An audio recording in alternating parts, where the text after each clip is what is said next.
Malungkot na ibinahagi ni Paris Hilton na kabilang siya sa listahan ng American celebrities na nasunugan ng bahay bunsod ng sumiklab na wildfire sa Los Angeles, California.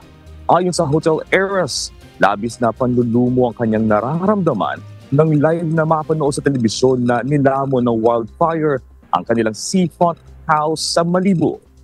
Sa isang video na ibinahagi nito, makikita na binalikan niya ang kanilang bahay na tinupok ng apoy at halos maabo na. Sa isang paghiwalay na post, ibinahagi rin nito ang isang video kung saan isinakay niya sa kotse ang alagang aso na isinama nito sa kanilang paglikas. Bukod kay Paris Hilton, malungkot ring ibinahagi ng A Walk to Remember star na si Mandy Moore ang itsura ng kanilang tahanan na winasak ng wildfire.